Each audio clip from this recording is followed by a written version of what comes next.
This fourth talk is really all about blame and the vital importance of being proactive in understanding what's likely to go wrong out there. I was on an oil platform once and somebody came up to me and said, we have this no name, no blame approach on this platform, but management are really keen to know who it is they're not blaming. And this is a really good practical example of what Sidney Dekker means by hindsight bias. Dekker explains hindsight bias is basically saying when you look back and you see that somebody zigged when they should have zagged, it's very easy to say, well, how stupid were they that they zigged when they should have zagged?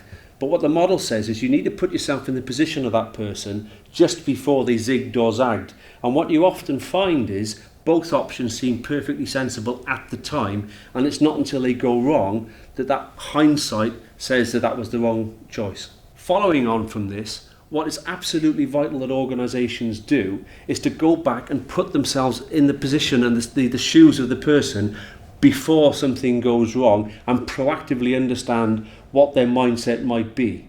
An example of trying to use this in practice would be here in London, where there's a big problem with lorry drivers and cyclists. And some of the better initiatives have basically got lorry drivers to sneak up on their own cabs where they've placed some cyclists, and then 3 or 4 of them can walk up through the blind spot either side, bang the window, scare the life out of the cyclist who can't even see them coming. The flip side of that is to get lorry drivers on bikes and spend half a day riding around London. We call this the Elvis rule, walk a mile in a man's shoes before you judge them. One time we actually persuaded some lorry drivers to dress up as Elvis to do this. But the debrief at the end of a day like that doesn't half increase the empathy between the two sets of people. A couple of other examples of this simplistic thinking along the lines of you should do this, you shouldn't do that, would be Australia and New Zealand. They introduced a rule that said that cyclists had to wear cycle helmets and so on. But of course what they found was instantly lots of teenagers stopped riding bikes at all.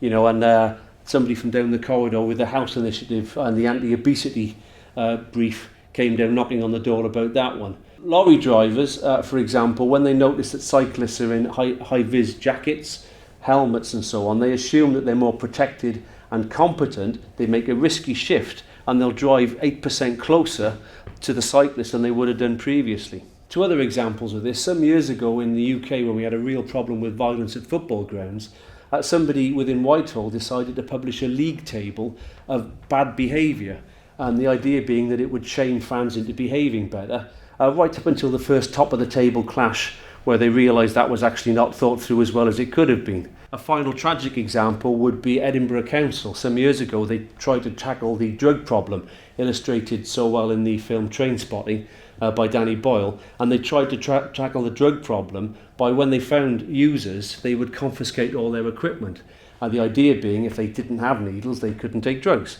Of course what a user does in those circumstances is they share needles, and instantly Edinburgh became the HIV capital of Europe. In summary, when I was growing up I was always told don't judge people, half the time you'll be wrong, and even if you're right they'll resent it and they'll get you back in some way.